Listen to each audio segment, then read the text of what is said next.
Hey there, Scotty. How are you doing? I am great. How are you doing? Pretty good. I'm super excited to have this chat. Let me go through our spiel first. Welcome to the fifth and final day of Banned Books Week Library Livestreams. I am Moni Barrette. I am a senior librarian at Escondido Public Library here in Southern California, and also the adult graphic novel book curator for there. And most importantly, as I mentioned, I'm here with Skottie Young. So we're going to get into a really good chat. But first, I want to give a special thank you to Image Comics, the Comic Book Legal Defense Fund, and the Graphic Novels Roundtable of the American Library Association, super mouthful, for putting this live stream together. And I also want to do a little poll to bring our audience in today. First of all, I want to know who you guys are. Do we have general educators, public librarians? Go ahead and type it into the chat. Do we just have Skottie Young fans? Do we have people that are just here to heckle? Like, who's in here tonight? We're taking a minute to see what pops up on here. All right. Swish our wine a little bit. I know. I was going to say, I might have to have somebody come down and refill me. That would be service. Right? That's amazing. We're having such a great Saturday around here. I saw on your, not that I'm a stalker or anything, but I saw on your Instagram that you are potty training a 3-year-old. Yes. Yeah. Our 3-year-old Milo is almost potty trained. That is reason to drink, though, for surviving that. All morning long. So it looks like we have a journalist for comiccon.com. That's pretty cool. A public librarian and heckler. Okay, well, welcome, as long as you heckle gently this evening. And I don't see any other responses to that. I also want to ask who in chat has ever had a banned or challenged book in their library? Oh, MLS grad, cool. Gertrude enthusiast, yeah, she's my spirit animal. Yes.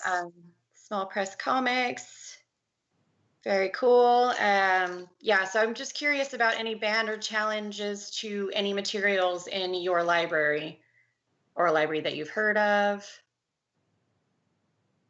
While we're awkwardly waiting for that to load, I just had not so much the book itself. So we're doing a One Book, One San Diego program with March by John Lewis and Andrew Iden. Oh, sure. And we put up a really cool display that had like caution tape and like sawhorses. And we had some nasty challenges about like, what are you trying to do? What are you trying to say in the library? And so it happens. That's an amazing collection of graphic novels there too. Well, you got to have that going. So, all right. So let's see. Let me just get on. So I want to give a little background about what we're going to be talking about real quick. A difference between banned and challenged books, and this comes from the ALA website. A challenge is an attempt to remove or restrict materials based upon the objections of a person or a group. A banning is the actual removal of these materials. Challenges do not simply involve a person expressing a point of view. Rather, they're an attempt to remove material from the curriculum or the library, thereby restricting access for others. So the positive message that we're doing with Banned Book Week is due to the commitment of librarians, teachers, parents, students, and other concerned citizens, creators.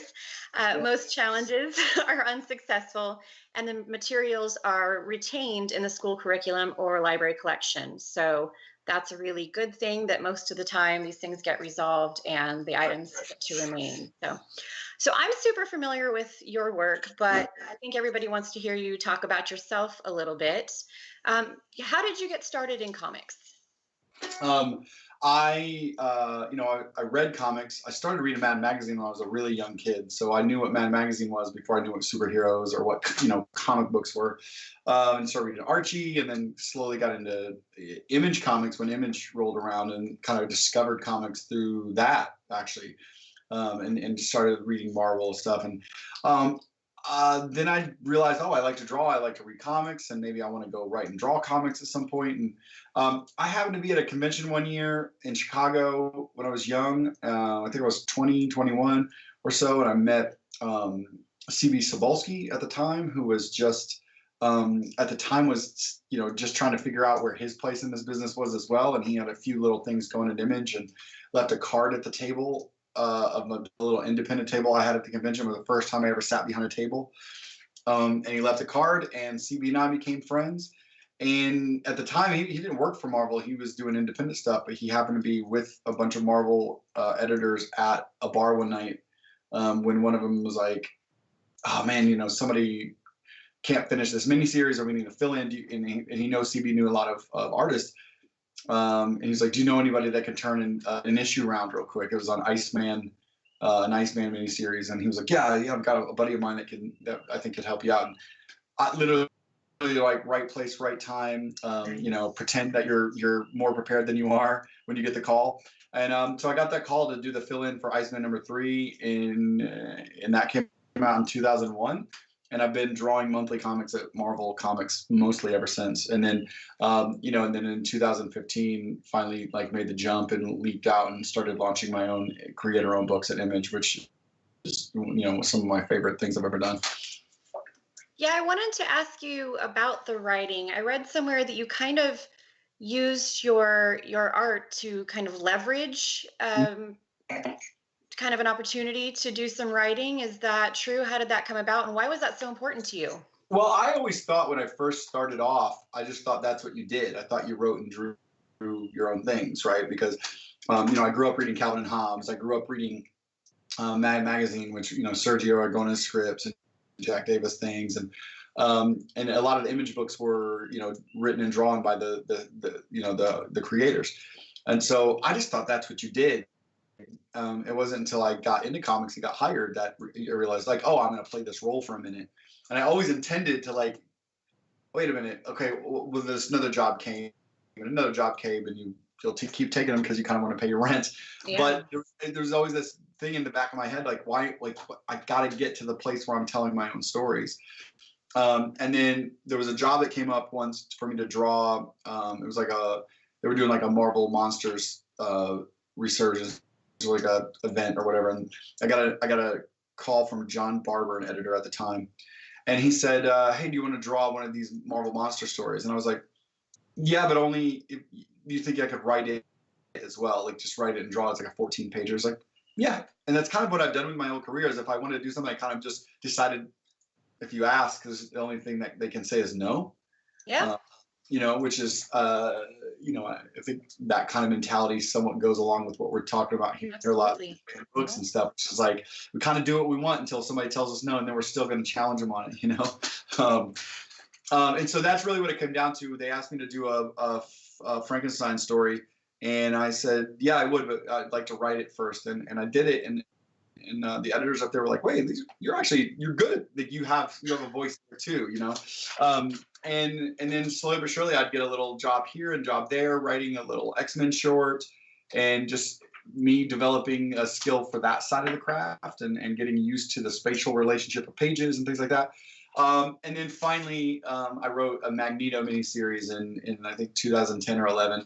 And then after that, I was like, okay, it's like, whenever I finish up these Oz books with Eric Schnauer, I think everything past that is just going to be either me writing for somebody else or me writing and drawing on my own.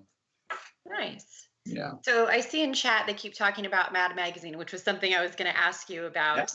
And of course, Mad frequently challenged, and there was the famous, was it April of '74 with the big old middle finger in the middle that they had to apologize for? Sure. Has that inspired you? And if so, how? Oh, 100%. I'm going to stand up real quick. Literally. Nice. Like, literally, Mad Magazine is in my blood. You know what I mean? Like, yeah. Calvin and Hobbes. Oh, that's gorgeous. These two things were, you know, these are things that taught me how to tell stories, how to be a humorist, how to be a cartoonist. So I grew up reading Mad Magazine. Of course, when you're a kid, you don't know that you're reading something subversive. You're just reading, you know? Yeah. So the level of humor and things like that are just like, you're developing and then it's not till you're older when you look back and be like, whoa, like, that was edgy stuff, you know? Like, yeah. They were always pushing boundaries. I felt that Mad Magazine was always pushing boundaries, always pushing buttons, always crossing lines. Which was fun it's fun for a kid, you know, like, we're always being told what to do. And I had this little corner of the world once a month where I could, you know, look in between the covers of this magazine and laugh and kind of feel like I was getting away with something. And so yeah, Mad Magazine was a massive influence on me. Nice. So speaking of, as a little kid and those kind of things, do you kind of maintain that mentality of, like, not being censoring what your kids read or what they're going to be reading, or are you going to be a little bit more pulling back on that? You know, it really we're pretty flexible. You know, we read a lot anyway, so most of the things that they're going to ask for, we've dove in to see. Mm-hmm. We've not come across anything that he's, you know, our oldest son is 8, almost 9, and he's been reading since he was 3. Wow. So he was a really, really early reader. But he's not really asked to dive into anything that we felt was inappropriate. Mm-hmm. And I don't know what we would think is inappropriate. I'm not quite sure. We definitely let him watch movies that probably other parents won't let their 8 or 7, 5, 6, 7, or 8-year-olds watch. I mean, I don't know how, like, you know, he's definitely watching Beetlejuice a lot with me. I mean, I'm not saying that's the most crazy movie, but you know, when you're 5, it's probably it's a little spooky, a little edgier and a little vulgar at times. But you know, we're there with him, and we're there to answer questions, and we're a pretty open family, and as far as any of that stuff goes, and we'd rather him have questions that we're there to answer for him than us to kind of ignore that these things exist out in the world. Yeah. And have other people maybe wrongly answer the questions that he has them. So absolutely. Yeah, we'd like to see what those. I mean, that's kind of the interesting thing about being a parent, right? Is just seeing like what kind of questions they have when these weird life things pop up. You know? You're never going to be able to anticipate it either. It's just going to be like just roll with it and just have a lot of this. Yeah, that's how you get through it. I mean, come on. So what about I Hate Fairyland for your kids? I mean, I've heard, we just read it for our graphic novel book club, and some people are like, oh, ultra violent. We all love the use of swearing. I know you've heard that before. Sure. But do you find that type of violence? Like, would you let your child read that if they wanted to? Yeah, for sure. I mean, if he came to me now and said, hey, can I read Fairyland? I'd be like, yeah, sure. Because I mean, honestly, I've actually let other parents teach me, other like fans or readers of my books have taught me more about what I might let my kid do than even my own ideas, because there's one family, the mother is a doctor, a very successful doctor, and you know, family, and I think her and her son, since he was 8 or 9, it's been their favorite book to read together. Wow. And I think, you know what, my son wasn't that old yet, but now he is that old. I'm like, I will always remember that family, like looking forward to the issues coming out each month. And that kind of let me know, like, hey, you know what? If this mother and her son bond over this, and that's their thing, like it can't, like I've got to be doing something that's in a world where everything's okay. And again, if there's questions to be asked, I'm here to answer them. You know. Mm-hmm, mm-hmm. Let me just look at some of these other questions here. Yeah. So you mentioned that you read comics as a young person, but what was the culture like in your home and your family around it as you grew up and read them? There really wasn't. I mean, again, you know, I'm 40, so coming up, reading comics back then, there wasn't really a culture, right? It was still very like, you know, it was very newsstand driven. I came from a very, very small town, so when I was first getting into comics, it just was me. Like I just found comics, or I read Archie or whatever. When I got into high school or middle school and high school, I went to a bigger school, and that's when kind of the direct market kind of kicked off, and comic book shops started to become a thing, and that's when you could kind of start finding your people. Now I lived with my dad and stepmom at the beginning of my Mad Magazine comic strip years, but then moved to Tennessee to live with my mom in my, you know, in the years where I discovered like the full comic book industry. And my mom was very supportive of all that stuff. She was very cool with it. It's not like she was reading the comics, but she drove me to comic book shops every Wednesday. She'd drive me to out of town if there was like an issue that I thought like, oh, they got at this flea market and I'm kind of hunting down this issue or whatever. She was definitely supportive of all that, and she was very supportive of me saying that I wanted to do this one day. So it was a really cool thing. That's awesome. Yeah. Cheers to your mom right there. Yes. So I actually just read Bully Wars. I love it, but I'm curious. I can't wait to read the next one. I'm curious. Sure. You have a real kind of a different thing where we're supposed to feel sort of sympathetic towards the bully. Can you talk about a little sneak peek about what's going to come up with that? Yeah, you know, it's funny because it's weird when you just come up with a story idea and you start telling it, and then in interviews you start getting asked about it and you start realizing like, oh, like people think way more, like people are thinking a lot about this, or like when it's like, I guess I never thought about the responsibility of it, which I don't think we're being irresponsible. And it never occurred to me because we're just telling a story about characters. And really what I really thought about was, I always thought about, like, I'm going to back up and go to I Hate Fairyland. When I was drawing Oz, my original thought process for doing I Hate Fairyland was I would draw Oz and I would read these scripts about Dorothy, and it kept occurring to me, like, why would Dorothy not be annoyed by everybody she comes across? True. Like, they all answer things indirectly. Everything's a puzzle. Like, everything's annoying, right? So, like, and that's really what started the kind of the brainstorming of that concept, was like, God, if I was Dorothy, I'd hate everything. Like, I'd hate all this. And then it kind of came from there. And it's kind of the same thing. Like, when I started seeing, like, you know, Diary of a Wimpy Kid, or you go back to even the movies that we all grew up with, Revenge of the Nerds, or any of these old 80s movies, Back to the Future, any of these things, we've always depicted bullies as cookie cutter ones and zeros. Like, they're bullies, they're going to be bullies, their parents are probably bullies, and they're going to be bullies when they grow up. And it's usually that because a lot of the books that involve bullies are for kids, and I think sometimes we like to just really we just kind of do it really straight down the middle, which is like, here's the bad guy and here's the good guy, and then at the end we're going to learn a lesson of some sort.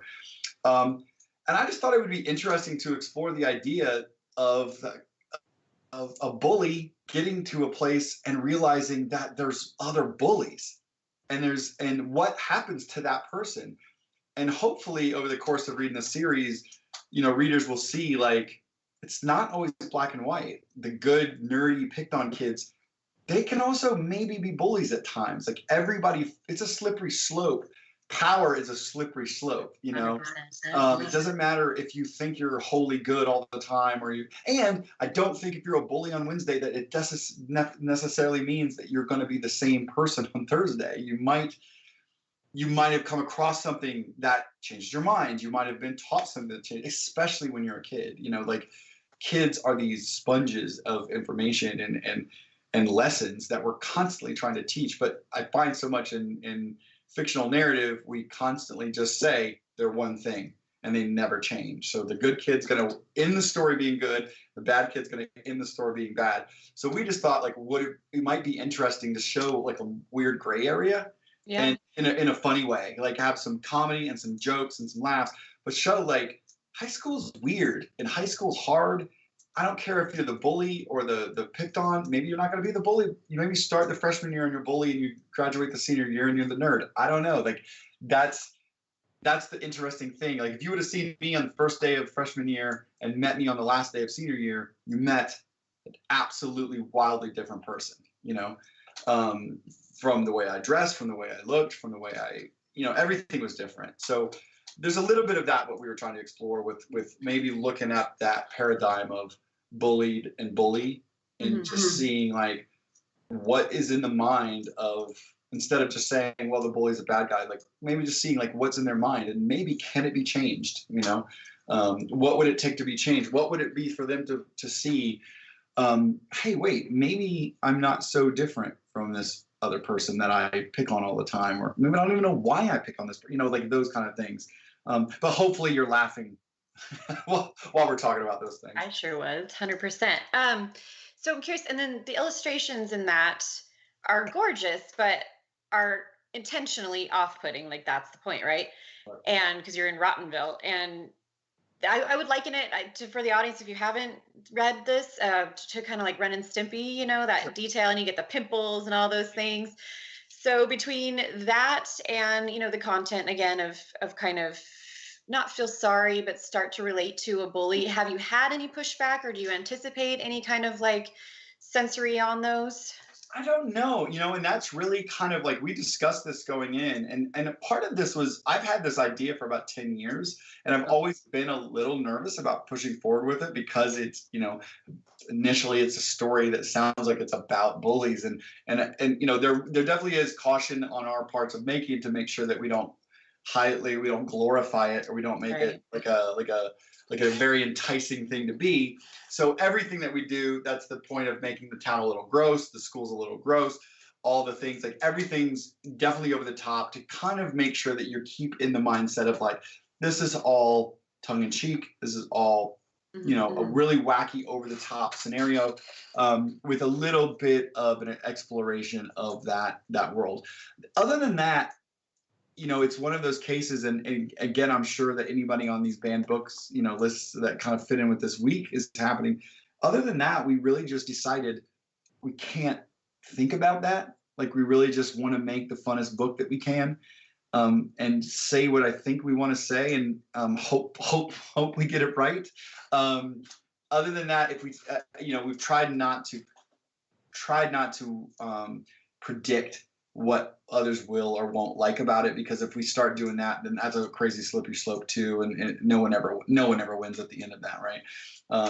I think that, you know, I have kids, and obviously I have a school age kid, so and my kid is very bookish, and, you know, on the intellectual side, so he's probably going to be one of the kids that are prone a little bit more to being bullied a little bit. So I am insanely sensitive to the subject. And have on multiple times had to, like, sit there and go into Zen mode while I watch another kid slightly, you know, roll his eyes at my kid, but also be like, well, all right, now my kid's in the wild, and I've got to let him be his own thing. But, you know, so I'm wildly sensitive to that, to the whole thing, which that's what makes me comfortable with being able to tell the story in a way where I don't think that we're doing anything that's gonna be offensive or cross any lines. And in the end, I think if everybody sticks with it especially through issue 5 in the first arc, like, I think they're gonna see what, you know, our intended goal from the beginning was, and I think it's a good thing for kids and parents to see it at the end of this kind of story about bullies and the kids who get bullied. You're just uniquely the right person to tell that story as a parent with that sensitivity, but also, you know, wanting to push the boundaries a little bit and all those things. So I'm really excited to see where it goes. I did actually get a sneak peek of Middle West. It is gorgeous, and I found it really relatable to my upbringing. And I was just curious, can you tease it all about it or talk about it? Yeah, Middle West is a book that I'm writing. Being illustrated by Jorge Corona, with colors by Jean-Francois Belot, and letters by Nate Picos. And it's kind of my first jump into, I guess I'd say, more serious fare. You know, people who have been following me for years, especially since I've been writing, you know, Rocket Raccoon and Deadpool and I Hate Fairyland, and all the books that I've written have mostly, and Bully Wars, have mostly leaned towards comedy.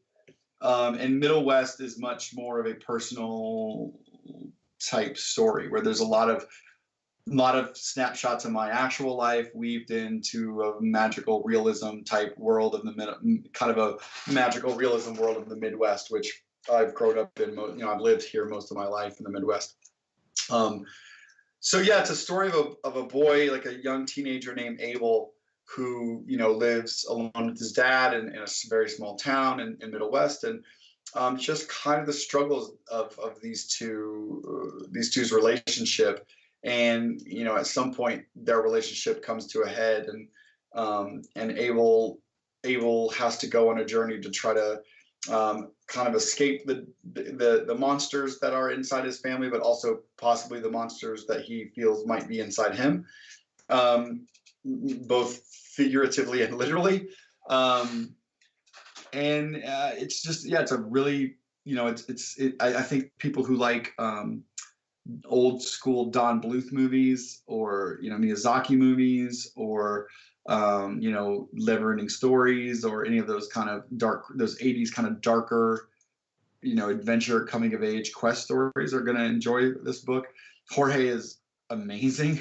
It's crazy. His artwork is nuts. Yeah. But there's a lot, you know, it's part adventure, part coming of age, part family struggle. You know, we're going to deal a lot with breaking the cycle of abuse in families, and a lot of toxic masculinity that I think a lot of young boys need to deal with, or sometimes have to deal with from generation to generation, and the difference in each generation. You know, we have, you know, right now, you know, I'm of an age where, you know, my grandparents were in World War I or World War II, and then, you know, our parents would have been in Vietnam, and then we have our generation. So we're all three very different different style of Absolutely. people and parents and siblings and spouses, depending on what generation we were raised in. And we have learned how to deal with our emotions and our pain and all of our baggage in different ways.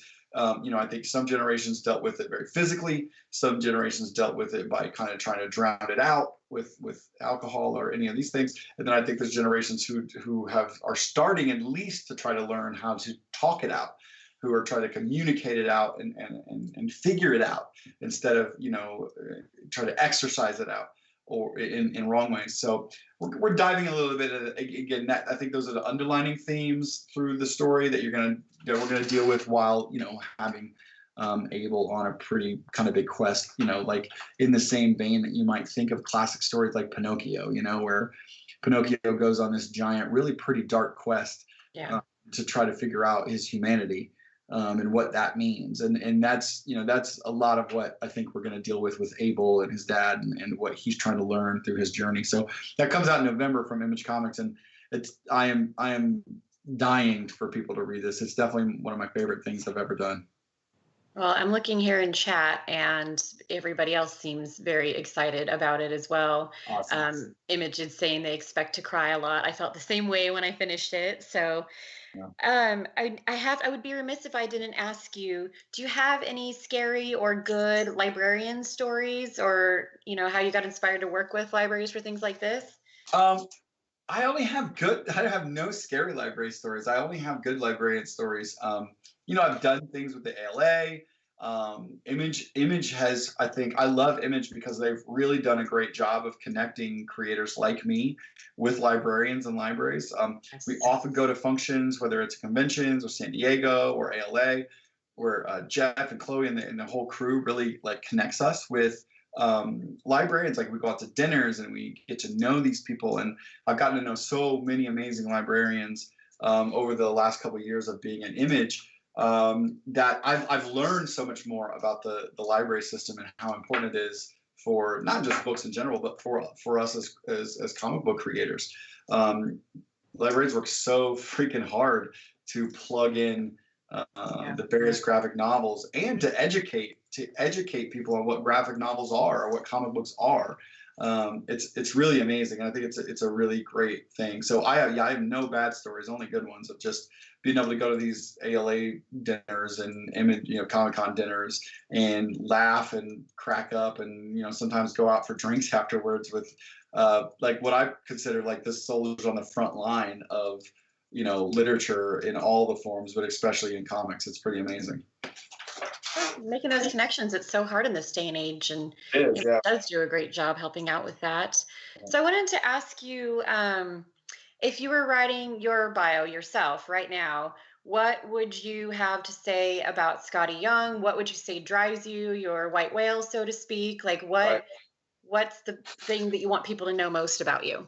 Wow. I mean, I've been really, I'm going to say the word lucky, but I've worked hard, but I've been really lucky in this business to kind of check a lot of boxes, I've worked on a lot of popular characters at Marvel and that people would love to work on. That's been fun. I'm over the last 3 years, I've become what I always wanted to become, what was my dream, which was a comic book creator that publishes books in Image Comics. I wanted to do that since I was a teenager. And it's brought me here to talk to you all about my Image books and things like that. So, and honestly, my white whale is the books that I'm doing now. I Hate Fairyland. The white whale would be less the one big whale and more like a whole school of them. I Hate Fairyland is one of them. Bully Wars in Middle West are those.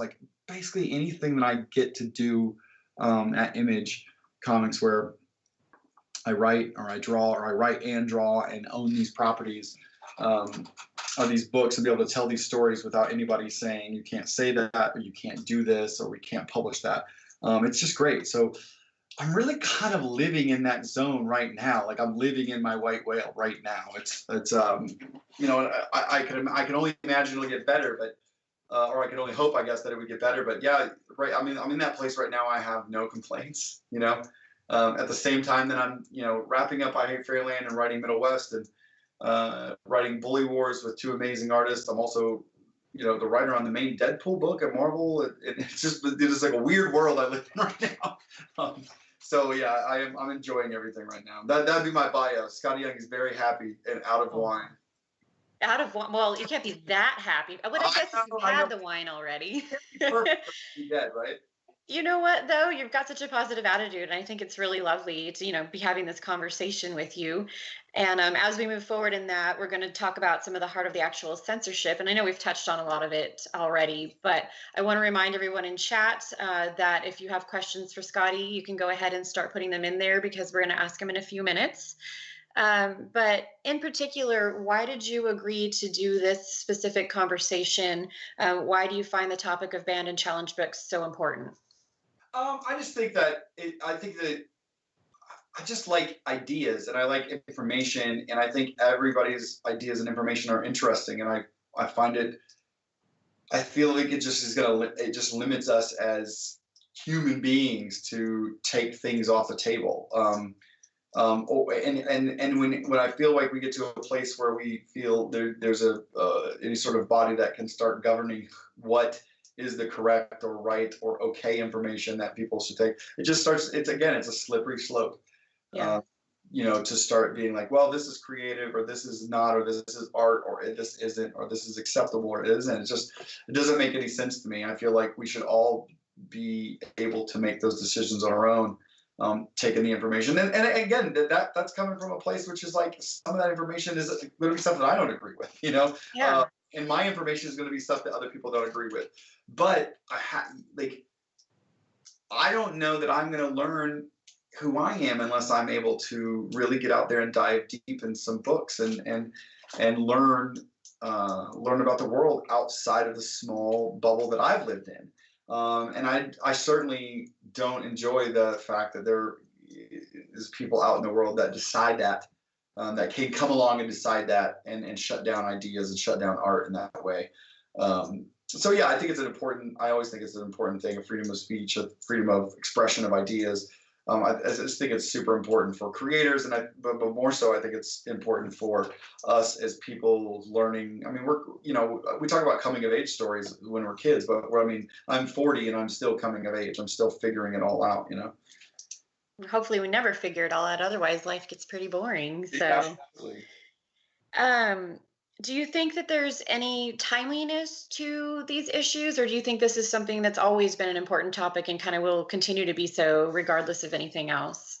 I think it always will be. I mean, I could easily say now is a super important time, which I'm sure it is, but that would also be me being a little bit arrogant to think that my time is the most important time, right? Like, yes. I think whatever time you're living in is the most important time. So right now, for me, it's the most important time. But for my son at 9, it's the most, like everybody's.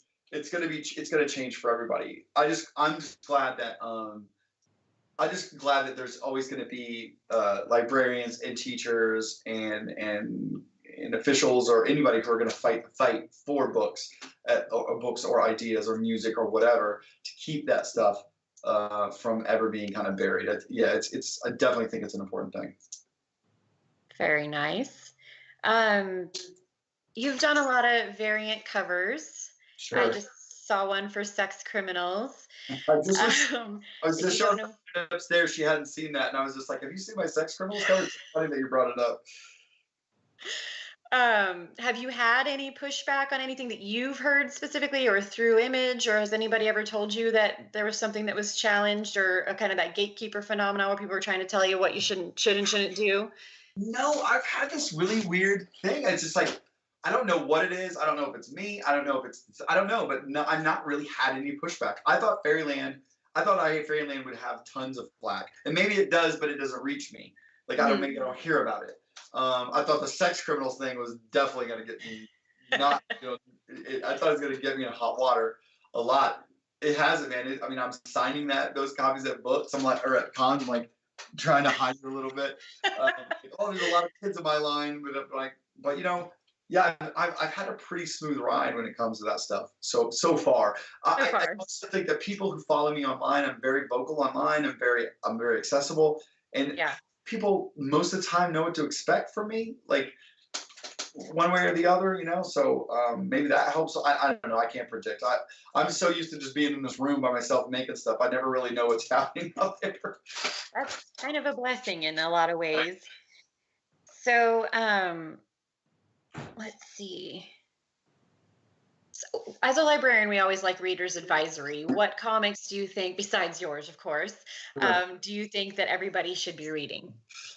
This is my go-to book that I always say is I Kill Giants from Image Comics. Is one of my favorite comics of all time, by Joe Kelly and J.M. Kim Nomura. It's amazing. There's a movie based on it now. I got a tattoo from that book as well. Oh, nice. From I Kill Giants. I love it. It's a great book. It's about coping with tragedy and loss and pain, and you know, there's just a lot of themes there that are amazing. So I think that book is one of the best books out there. I think there's also a book called Three Shadows that first second brought over from Europe a while back. I don't even know if that's still in print. But Three Shadows is amazing. Again, another book that's kind of about coping and dealing with loss and what happens when you're facing that. Another book I like to recommend. These are all three books that I keep multiple copies on, or keep multiple copies at my house all the time. So if people come over and they've not read them, I give them away. And I buy more and I keep them for that. And another one that just got reprinted in hardcover format at Oni Press is Scott Morris's Soule. It's just a bonkers awesome book. I'm not even going to say what it's about. I sound ridiculous trying to explain it. But those are three books. Those are three titles that I will say for sure that you should read. Oh, you know what? I'll throw one more in. Day Tripper by Fabio Moon and Gabrielle Ba. Two really great friends of mine. Beautiful storytellers, beautiful brothers, beautiful people. Beautiful men, all things, all beautiful all the way around. So those are definitely some books that I'd say everybody, if they've not read, should run out and read right now. Nice. Well, before we move into, I see the questions are piling up. Some of them are super fun. I'll let you judge which ones are not super fun. Okay. Do you have anything that you want to plug real quick or want people to know about before we move forward? No, I would say we covered them, right? Bully Wars is out now. I hope everybody is reading that. Middle West is coming out in November. That is absolutely I'm dying for people to read that to see what they think, because I think it's maybe one of the best things I've written. I'm being biased there because there's so much personal stuff in there. But that one definitely is, and I think Jorge really brought it. But we kind of covered all the stuff that's really going on right now. Okay, and I wanted to mention too, Bully Wars has a variant cover that proceeds go to the Comic Book Legal Defense Fund. So internets, if you all want to check that out, so you definitely want to support that. So I'll go ahead and move over to chat here. So this is one about censorship. Why do you think that people make challenges and requests when they could just avoid reading or looking at certain things? Why do you think that people have this urge to kind of police what other people read? I don't know. I mean, that's the age-old question, right? I mean, if we could figure out why everybody does the things that they do, I don't know what we'd do with our time, right? It's like, I leaning into the question, I choose to do what they suggest, which is not waste my time trying to figure out why they do it, because if I ever did figure it out, I guarantee I could not change their mind. And the best thing that I can do is spend my time making material that hopefully they'll waste their time trying to challenge one day. I love that. Can I quote that the next time that we get a challenge? Like Skottie Young says. Someone wanted to know, how do you do humor that's kind of unique in the medium? Is there an art to that, or is it just natural to you? The really weird thing about humor is you have no idea if it's humorous. It's like all I do is sit in here and I write dumb things that I think they make me laugh. Yeah. And then most of the time I think, oh, well, this is the thing that people are going to be like, no, this guy's an idiot. Like this is the least funny thing ever.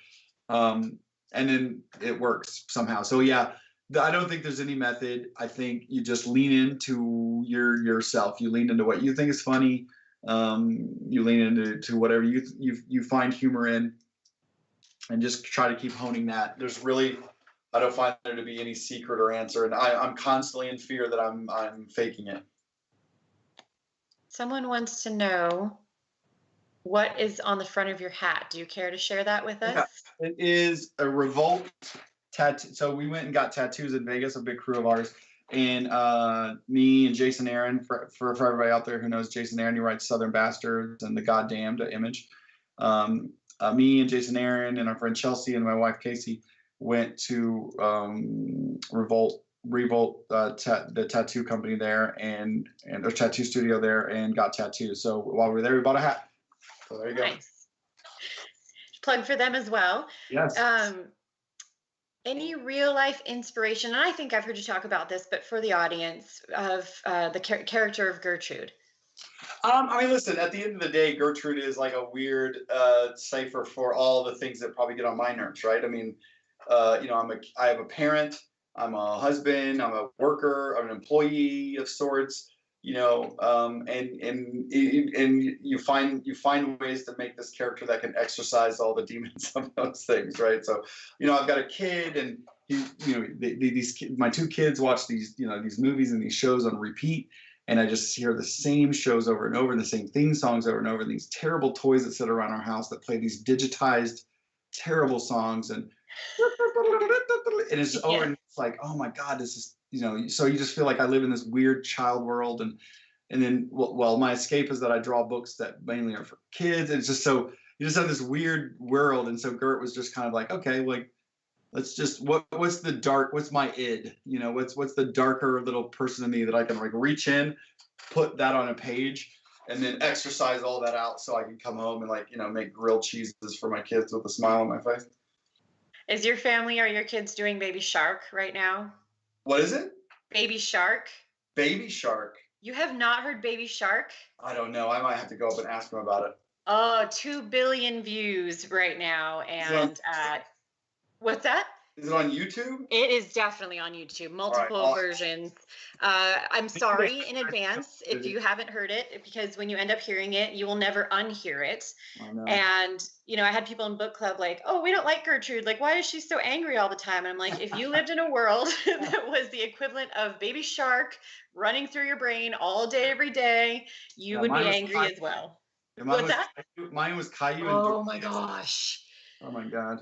I shouldn't speak ill of other people's creative expression, but could you be a more obnoxious child? It's bizarre. Yep. So someone wanted to know what scared you as a child that you think is silly now. Oh, wow. That's good. Maybe E.T. Mm-hmm. Like E.T., because, like, I don't know why. I mean, like, you look at that and you watch that movie now, like, he's slow, couldn't do anything, it was harmless, but for whatever reason, he just looked creepy, and that always creeped me out.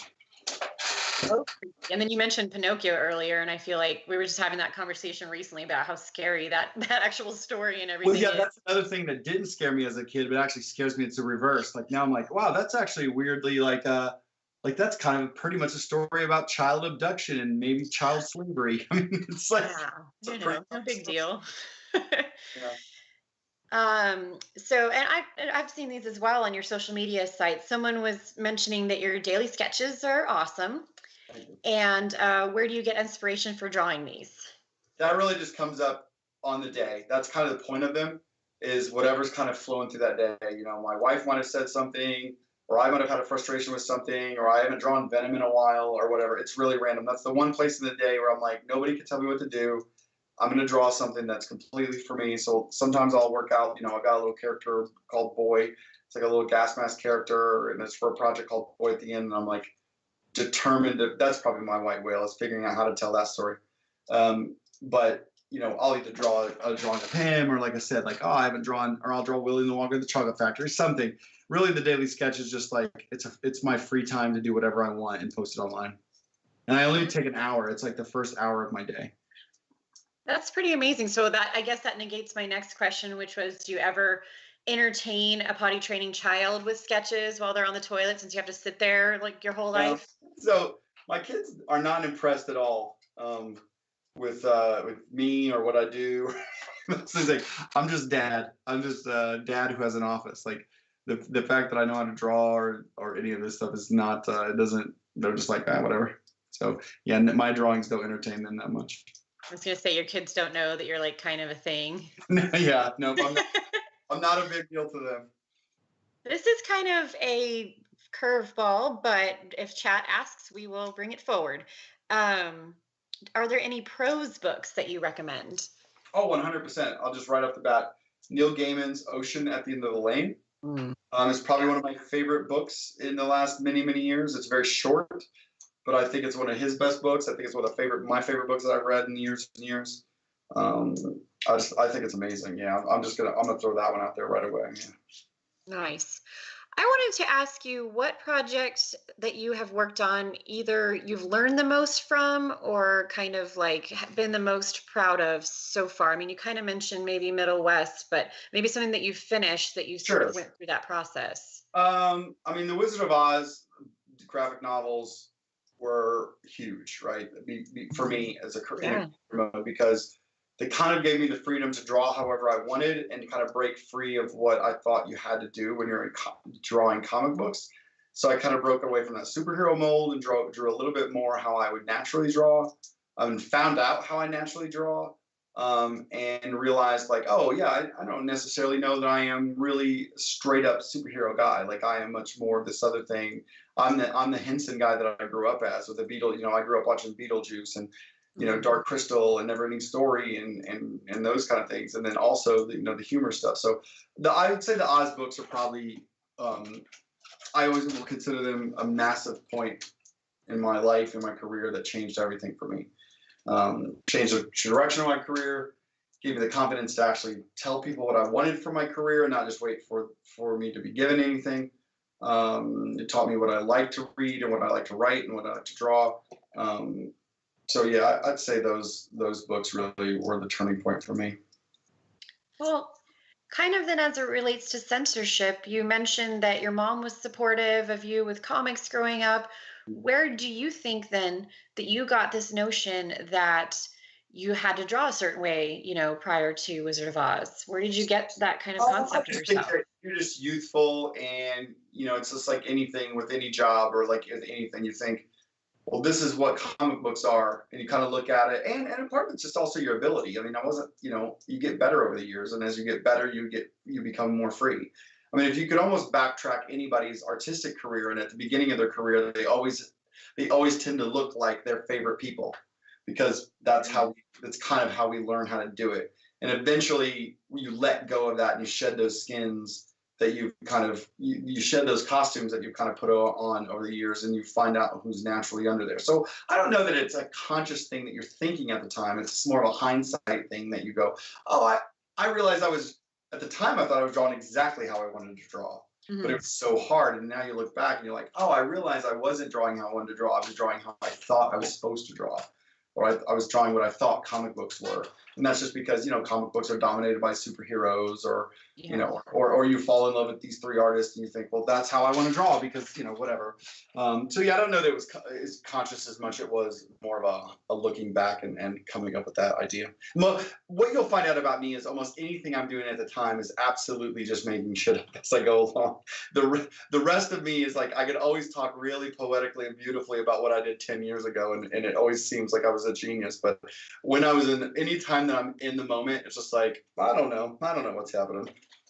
No, I know I saw that you said that somewhere. It's just basically that whole fake it till you make it thing. And I think that's an important message to send to younger people and to people that are still aspiring to do something, because, and you mentioned also like with the writing that you asked and then they allowed you to do that. And, I've kind of had people in my life be like, how did you get this opportunity? I'm like, I freaking asked for it, like it doesn't hurt. Worst they can say is no, and you just ask again. Exactly. So along that vein too, do you have any kind of motto when it comes to your comic creations? Make them. Like literally just do it. Like, that's so many times I get the question like, how can I get into comics, or how can I break in, or the thing like my motto is like, make comics. Like wake up, sit down and make comics. Make bad comics, make good comics, just make comics. If you make bad comics, eventually they're going to be good comics. Like everybody's bad at something until they're great at it, right? Like it's just happens. But yeah, my motto is make stuff. Like wake up and make stuff. Yeah. I love that. That actually went into the next question, which was what advice do you have for aspiring comic creators? Make stuff, guys. Make stuff, man. Get up and make stuff. There's never been a better, easier time for you to make stuff and share it with the world, whether it's web comics, printing is easy. You know, there's so many avenues and outlets for people to share their creations now, and it's pretty amazing. So yeah, wake up and make stuff. That's wake up, make stuff. That's my motto. You know, and this is a really great question, and I would love to hear your answer because I'm kind of on a panel tour right now talking about the importance of graphic novels for adults. Mm-hmm. This says, since with I Hate Fairyland, you have a title that has adult humor but childlike illustrations, you might have some special insight on this. What do you think librarians can do to help talk to patrons who still think that because a book has pictures, it is automatically for kids? Oh, man. You know what? If I'm being honest, I would honestly be. I don't know that I have the tools to answer it. I feel like librarians are the masters of that. Like that's one thing. One thing that I'm good at is just knowing knowing what I know, and I would not have. As I meet more and more librarians, I mean, I just feel like they're geniuses. Like they understand people, they understand books, they understand how to talk to people about books, they understand how people. They're so freaking smart, and it's not. I don't know. Like I'm a guy who sits here and types funny shit and draws stuff, and then hopes that genius librarians figure out how to talk people into reading it. So I would be faking it for real if I pretended to be able to advise them on doing what they probably already do masterfully. Well, I will say then on behalf of that question is that be a salesman for it. You know, it's something that we believe in. And so talk about it early, talk about it often, have the enthusiasm, and plan your programs around it. You know, we do a bunch of programs and little library comic book conventions, you know, in support of these kind of things. And actually, speaking of that, one of the questions in chat is, do you either via Skype or in person ever visit libraries and talk at all or come to these kind of conventions?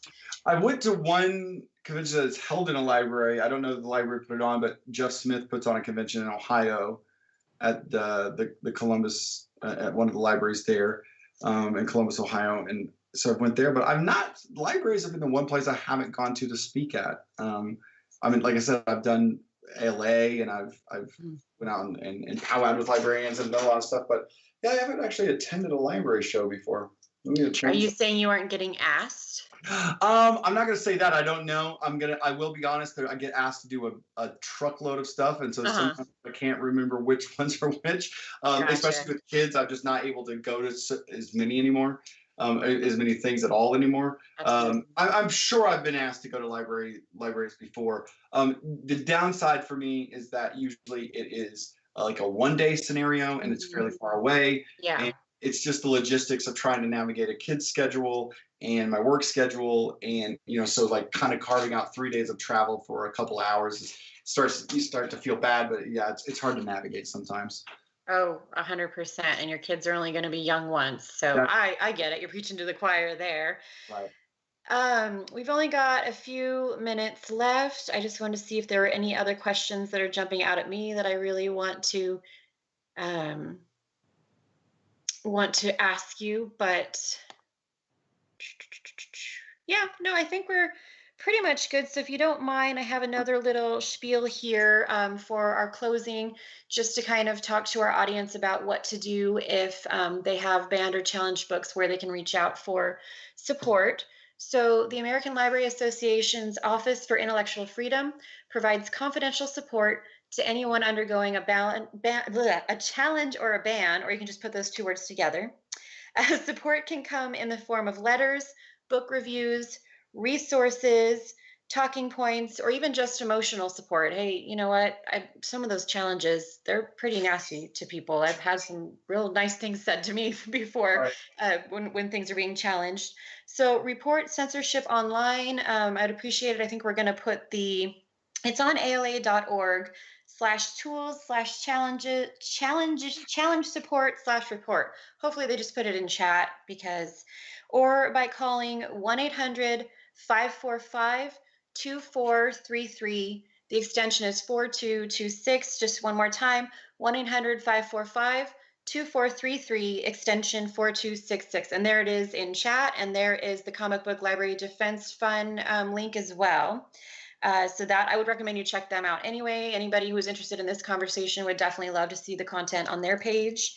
And just a reminder that these streams will be available on Image Comics YouTube and actually here on the Twitch pretty much right after this is done. Chloe's been doing a great job of getting these up and running so that we can watch them afterward. And I wanted to, on my behalf, say goodnight to our audience and happy Saturday, everybody. Go get your own glass of wine. Yes. And Skottie, thank you so much for being willing to do this. I really enjoyed chatting with you today. Well, thank you for taking the time out and having such great questions and good conversation. Oh, thanks so much. Well, good night, everybody. Bye.